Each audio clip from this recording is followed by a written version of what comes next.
run. Philip, we're going to go ahead and hit our kind of last topic for tonight, sir. And this is something that I'm particularly passionate about because I don't think it gets enough attention. In our industry, and we talk about COVID before, we talk about working from home, and I think just the Ponymon Institute, which is pretty renowned for a lot of the stats and things like that they put out, they have found that COVID has led to increased hours, increased workloads, especially those in high intensity positions like CISOs, incident responders, penetration testers, all that stuff. I think we can all agree that like when you wake up, your office is a step away versus maybe 20 or 30 minutes away and things like that. Um, so there's a lot of stress that gets put on us, and I think that if we didn't have an issue with burnout before COVID, Lord knows we have an issue with burnout now in a post COVID world. And so, Phil, I kind of want to turn it over to you from a burnout perspective, and do you want to share with our viewers kind of maybe any of your personal experience with burnout and kind of your thoughts on this, and how do we as an industry really kind of cope with burnout? Sure. Yeah. At first, I was kind of confused. I thought you said Pokemon at first, but No, you said Ponymon, Pokemon. So Ponymon Institute. You know I those was guys. just thinking to catch them all. Got to catch them Yeah. all. One of the things I'd say, yeah, this is something we've all went through with COVID. But one of the things that's really helped me a lot, because at one point I was going through a really stressful time at a job, and one of the things I found that helped me was going on a walk, just kind of getting out in nature, just getting out and walking. Kind of helps relieve the stress and get your mind off of things. But I think some of the best things you can do is try to be proactive. Don't wait until it's too late. So, you know, you're home, it's kind of hard to separate the workplace from your home. And so you're on the computer more, you're studying, everyone's trying to study, which I definitely advocate you need to study, but find some time away from it. If you're doing the studying, make sure you take some time away to play video games, get some time away from the screen, exercise, make sure you're taking proper care of yourself, getting good nutrition, taking vitamins and things like that to try to stay healthy, because the healthier your body is, the better you're going to be, the more resilient you're going to be against stress. And with COVID out there, when you're having to be exposed to anyone, there's times we have to get out. And so the stronger your immune system is, the better you're going to be able to protect yourself against that. So yeah, exercise, even if it's something simple like you don't have to do something real intense. Just getting out and walking, getting out, taking your mind off of things, getting away from the screen. Make sure to spend time with your family. If you're on social media a lot, I know a lot of people will unplug from social media on the weekends just to get away from it, get a break from it. What's what's you know, what do you think is what do you think the number one cause mentally and emotionally that we have in cybersecurity that makes us potentially maybe more susceptible to burnout than maybe some other industries or job professions or things like that?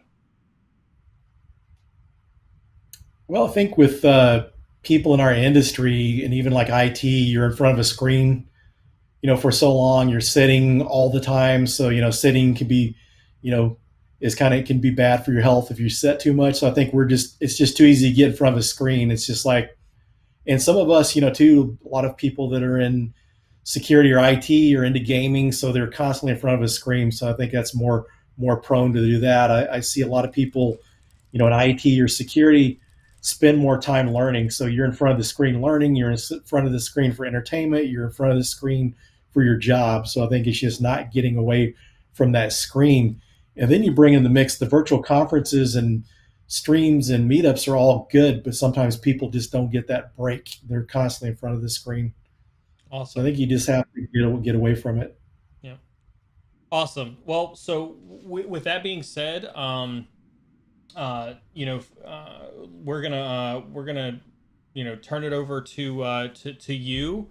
Obviously, we're still aggregating some questions inside of chat. Oh, there we go. We got some questions real quick. You can buy the book on Amazon. If you use the exclamation point book in chat, you can actually get a link for the book inside of chat on Amazon for yep, there you go. Awesome. There's the link for Philip's book right there. Uh, any other Any other questions that we might get? Somebody beat you to it. Yeah, someone said, "Can I use pen and paper for note taking?" You can do that, but you think of disaster recovery. Something happens if you're written notes. If you lose those, then you don't have a copy. So yeah, you could use a pen and paper, and sometimes it may not be bad if you're doing like a physical pen test. You're looking, assessing the environment. Even when you're doing like a Wi-Fi pen test, you want to take note of where the APs are. Different, where the placement of the AP is on a desk or something that someone could physically access. Take notes of that and take pictures and stuff. But I always like to have my notes digitally. Dr. Seven comes back in with, have you done any social engineering like bluffing your way in or masquerade for physical access? Is it legal to do so in a pen test if there are no restrictions on that front? If you have permission from the company, you're not going to have to worry about that. So you're also, depending on if you're in a different country, make sure you know the laws. Uh, Jason Street has a talk that he talks about where he robbed the wrong bank, where he went to a bank in Lebanon and he went to the wrong office and he had access to the other company's system. So they had luckily the other company was able to talk to him and he got off. But yeah, most of the stuff for me, I've just kind of tailgated in, but some people will actually go the part of dressing up like, some kind of telecom worker or some kind of supply company or that sort of thing. I've known people that will uh, dress up like inspectors and go in and test the sprinkler system, go into the data center and look for the sprinkler system to make sure they're okay. And that's one of these things. There's some people that really specialize in that area. There's some people that's how they got their start, or they'll know a little bit of the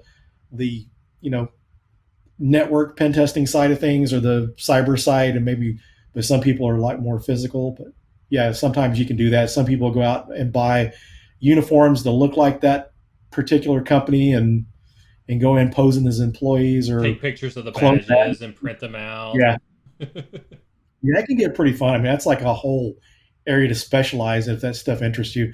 But some people are kind of nervous and just have a hard time keeping their composure during that type of thing. Yeah. Having no experience in this field and trying to switch into cybersecurity as a career switch, I feel this trying to learn as much as I can. So complimenting kind of your thoughts on burnout. So somebody appreciates where you're coming from and your perspective on burnout. Thank you very much for that, G called. Thank you.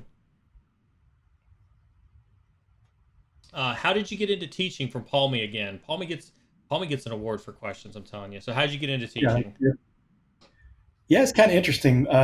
I kind of thought about teaching maybe as something to do when I retired or semi-retirement, but my wife was going to Dallas College for digital forensics, and her instructor said in the spring, this was in the fall of 2017, he said in the spring we're going to start offering an ethical hacking class if we can find an instructor. And my wife said, "Hey, I may know someone." And her instructor didn't really seem to take her too serious. She didn't think. And she said, "My husband's a pen tester. This is what he does for a living." He said, "Well, have him send his resume to me." So I emailed him my resume with a brief little cover letter. And just after him reading the description of my experience and all, he replied within 5 minutes, "I want to work with you." So he hired me sight unseen. I went to work for the college and I really enjoyed it. It's really something I enjoyed a lot better than I thought I would. And my first semester, they told me, said, "Yeah, you need at least 5 students for the class to make. If the class doesn't make, you can still teach it, but you don't get paid." Mm. And I wanted to teach, but at the same time, too, I wanted to get something for my time to show up, pay for my gas money. So I actually went out and marketed my class. I went to Dallas Hackers Association and announced my classes. And so I was like the first teacher in years to fill up night classes. So from my powerlifting career and being goal oriented, is always a goal to try to fill the class up. So, but yeah, I got in and really enjoyed it. And I never would have considered going completely more towards the education side, but now working for INE, that's my job is teaching this. So I get a lot of enjoyment from it. And one of the things I've seen is I was always competitive, and I found out, like I mentioned earlier, that sometimes the world needs coaches, and I think sometimes that a better role for me is teaching and coaching people. I have a lot of patience and I love helping people. And one person can only get so much success, but when you can help a lot of people succeed, you get to feel a lot of success. That's a great feeling. And before I got into teaching, I used to watch a lot of movies. I would watch 100 plus movies per year in the theater. And after starting Pone School and teaching, I was looking at my movie list in 2018. I thought, I'm not going to hit 100 movies this year. But one of the things I did notice is, I don't have a problem with depression, but everyone has the blues or bummed out from time to Yeah. time, goes through a little depression. And I noticed I was happy more often.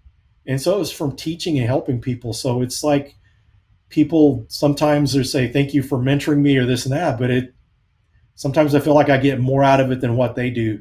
So I just feel like it's my calling. I really enjoy teaching. On that note, real quick, let me ask you this: did you ever have imposter syndrome when you started to Yes. teach? Yeah. And I still do. I still do. When I speak at conferences, when I give a lecture, I think, man, that must have really sucked. That seemed boring. But the funny thing is, it's like the feedback comes at the right time. Whenever I Yeah. think that, I get feedback. Oh, that was a great talk. But thing we take for granted sometimes is what and this is one of the things to the people tuning in. Look at Share information. real quick, Philip. Real quick, Philip. Yeah. Mastermind just rated us with a party of 8. You beat me to it, sir. I was looking at you. We were just about to raid you, sir. So thank you so much for the raid, Mastermind. I appreciate it. Welcome everybody to the stream. We're here with Phillip Wylie, who is a cybersecurity instructor, former penetration tester, answering some questions about the cybersecurity industry and penetration testing. So, welcome to all the mastermind guys, and thank you very much for the raid, sir. I hope your stream went well. I saw you were doing some DevOps stuff, and hope your stream went well. And hope everybody learned something. Everybody who's listening right now who doesn't know Mastermind, you heard me say I was going to go raid Mastermind. He's an amazing teacher, another instructor when it comes to teaching programming, coding, and things like that. So we had a lot of questions today about scripting and codes, Golang and Rust and things like that. Make sure you go follow Mastermind's channel because he also does programming streams, and he's pretty amazing on that. So glad to see you, Mastermind. Welcome everybody who just came in for Mastermind's channel. Sorry, Phil. Go ahead No problem. back to your imposter syndrome. So yeah, just notoriously, I would give these talks and or lectures, and I would get good feedback from it. So you just have to realize sometimes we're our hardest critics, and we expect a lot more out of ourselves. And that's like also like public speaking.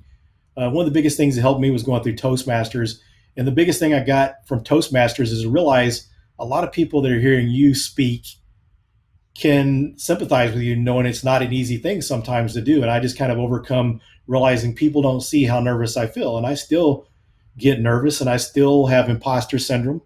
And it's just the feedback you get. And also, I want to say, no matter what level you're at, always be willing to share with others because there's things that Neil and I can learn from you. You're on the beginning of your journey. You may have run across things that we haven't seen yet. So always be open to share. And that's a good way to learn from others. And when you get to the point where you've been in the industry for a while, don't be a gatekeeper. Don't think you know it all. Be open to other people's thoughts and opinions. 100%, 100%. And if you come across folks, who don't want to take your opinion just because you haven't been in this industry for a while, those aren't the type of people that you want to associate yourself with. Yep. You want to Question came in. associate people. Yep. This question came in from Tick Ricky. Is Kali the industry's gold standard? What are your take on other platforms? For example, Black Arch, Parrot, or Backbox? I'm familiar with the terms of Black Arch and Backbox, but I've used Kali Linux and Parrot. Kali is probably the industry standard, or some people that have been in pen testing for a while even use like Ubuntu and the Pentester framework to install the tools with.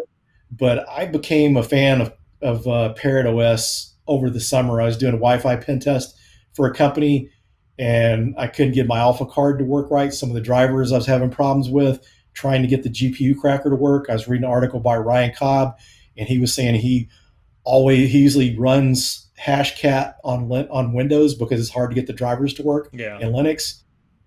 Parrot OS actually had a article on their site on how to set the drivers up because when I installed Parrot, it didn't install the GPU drivers correctly, but they had an article on how to set that up. So I was able to run Hashcat. So the support for it was good. It works pretty well.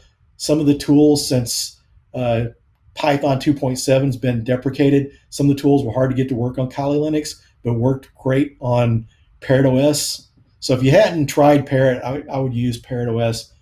Plus, they've kind of pushed Kali to start doing certain things like the non-root login. They were doing that before them. And so competition helps build a better product. So Kali Linux has went to the non-root login. They're starting to use Z Shell, whereas Parrot OS was using Z Shell. So it's just like OWASP Zap has pushed Burp Suite to be a better tool and vice versa. Competition helps. So I would recommend, using multiple tools, see which one you like best, and always be open-minded to try different tools. If you tried Parrot and didn't like it, go back and try it again sometime. But I really like Parrot OS. Hey Carmen, I'm gonna pause this question real quick. You can push it again. I want to go ahead and close. I'm gonna make a last call for entries on the giveaway. We're gonna go ahead and do the. Remember, hit your exclamation point raffle if you want a chance to win Phillip's book, The Pentester Blueprint. I think this is a good opportunity to get in for that if you want that. We're gonna go ahead and close the entries, and we're gonna pull a winner for a book. So drum roll, everybody. We're going to pick a winner for a copy of Phillip's Pentester Blueprint book.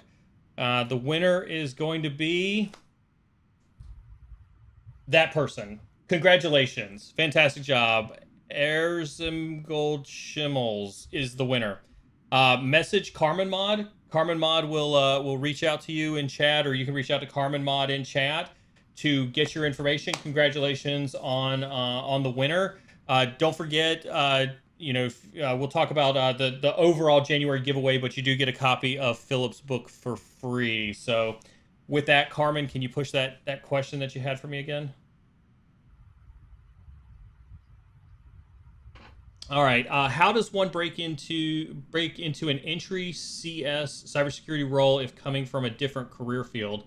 I've obtained certificates like ITIL v3, Security Plus, GDPR, but I feel without company experience, it's difficult to land a role with, even though my passion is strong, as it is strongly needed in today's age. Saranox Live. So, the quintessential question is I need that first job, and I'm coming from a different career field. What are my keys? How do I do that?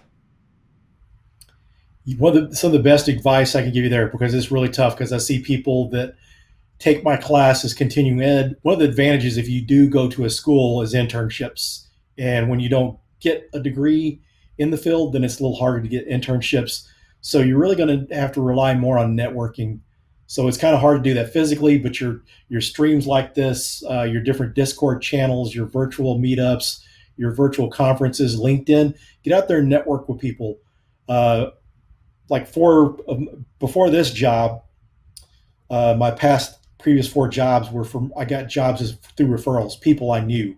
Mm-hmm. And so I didn't even have to apply. I didn't have to go online and look for jobs, or I didn't have to worry about recruiters. These were people I knew that worked at the companies that referred me or actively tried to recruit me. There were employees there and not recruiters. So the networking helps a lot. When people come to me a lot looking for entry-level pen testers, and I'll recommend people I know, not only my students. And one of the guys that I know from Dallas Hackers Association was a recent college grad. I knew his skill set, knew he was sharp. He had presented at conferences, and someone was looking for entry-level pen testers, so I referred him because I knew he was looking for the job. So when you go to these meetups, when things are physical again, don't just hide out in the dark corner. Introduce yourself, talk to people. They get to know you. They know what you're interested in. They'll be on the lookout for you. So that's going to be the biggest thing to help you there. If you can find some nonprofits, volunteer your services, do some pro bono work or something like that. I tell a lot of people to get pen testing work that way. Find a nonprofit that you can do some vulnerability scans for, or do some IT work, that sort of thing. So that's a good way to get in. For pen testing, you could do bug bounties, getting that bug bounty experience. Once you go through bug bounties, you can describe how to do a pen test and interview for a job. Over the summer, I was talking to a recruiter, and he said it's easier to find web app pen testers because people are coming in through bug bounties. So it kind of validated one of the things I'd been telling people. And like your pen tester, I mean, your bug crowd, they have their next gen Mm-hmm. pen test. So as you're working on their bug bounties, you can get selected to do pen tests. Uh, Synac Red Team, they perform pen tests, so you can get on with them. Also, Cobalt, they're a pen test as a service company, so you can interview with them and get assigned contract pen tests. So that's a good way to do that. So that, especially from the pen testing perspective, it gets a little more difficult on your other IT roles, like your blue team jobs like that get a little more difficult. But if you're wanting to get into the offensive side, your bug bounties and that sort of thing, competing in CTFs, even some of the CTFs, some companies will hire. Raytheon a few years ago at a conference in San Antonio or Austin, they made an offer to someone that won their CTF. So participating in those, uh, sometimes these companies will buy lists from these conferences to look for people. How you rank on these CTFs could possibly help you get a job or whatever. And CTFs are not always hacking related; it could be other security skills too. Well, and I think you mentioned the networking thing. I just kind of want to harp on that because that's one thing that I stress to people all the time is establishing a network. That's why for folks who are listening now, if you hit the exclamation point guest, you can get Phillip's socials. So if you don't already have Phillip's social links, you can get those with exclamation point guest. You can hit exclamation point socials and you get mine. And I always tell people like that's the two things that I would do is I would reach out to folks like Phillip and myself, establish those connections and start to build that network out. So glad to hear that one from you as well. um Yeah, we've got people in this podcast that I've met because I've mentored. If you still have questions after this is over with, I'm very active on Twitter and LinkedIn, and I'm constantly answering questions. On sometimes it's just people need a little bit of guidance. It's hard for me to say no. You can only take on so many people to that's right. mentor at times, but I don't like to say no because sometimes what people need mentoring wise is a 30-minute conversation or some resources. So feel free to reach out. I'm always happy to help, and don't be afraid to ask other people. There's a lot of people out in the industry that are a lot more well known than I am that would be happy to answer your questions. 100%. Is freelance pen testing a thing everyone gets into or only after a few years of corporate experience? That's all going to depend on the employer, and that's where usually bug bounties or like your cobalts are good ways to get in, because someone like Cobalt will give you a challenge where you're doing a web app pen test, and if you score well enough, you'll get to do pen tests for them. So yeah, after you've done it for a while, it's a little more difficult to get in at first, but having like OSCP certifications, and spending the bug bounties we mentioned, and also doing like hack the box, because you can learn skills there through like hack the box and try hack me. You can do some freelance. It may be a little more difficult without the experience, but you may want to start with bug bounty. But one thing I say is I don't discourage anybody from anything. Mm-hmm. There's been people before that I could see they weren't put enough effort into class, and I never told them no, won't be able to. I don't ever tell anyone you can't do that, because there's always circumstances that someone's not putting enough work, but they could get the job. They could be the right person, the right fit. So apply for the jobs. When I Yeah. applied for a pen testing job, I had application security experience, but I knew how to run vulnerability scanners. I didn't know how to hack, but someone took a chance on me because my passion and ambition, they saw that, and they were big on learning by building. So my manager always told us to build things. He wasn't talking about going and taking courses on hacking or pen testing. He said build things. And so he saw that I had a home lab and saw that enthusiasm, and he took a chance on me. So always apply. You see a job, and these job descriptions, a lot of times, they always give you pie in the sky, perfect, what they would love if all the stars were aligned.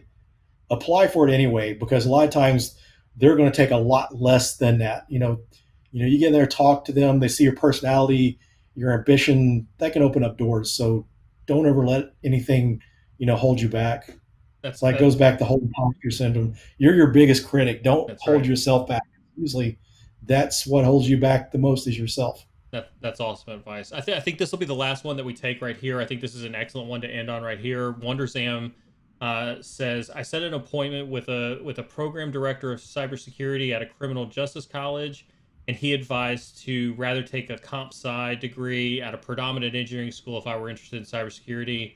Does comp sci courses bring any advantage or different perspectives to the cybersecurity field rather than going for certs and hands-on experience? And I see chat blowing up with their comments. Phillip, I know you've got your opinions on this. Lord knows I just dropped a video on my YouTube today about this as well. So we've got tons of visceral reactions to this statement.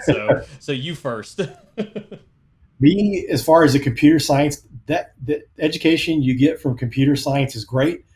But I'm saying if you're wanting to be a security researcher or a pen tester, it's not a bad place to start because you're going to learn some coding. You're probably going to have a better background for doing exploit development. But if you're just want to get in cybersecurity in general, I think computer science may be overkill. I would say if you're going the degree route, uh, do like a cybersecurity degree or even an IT degree to get that base knowledge.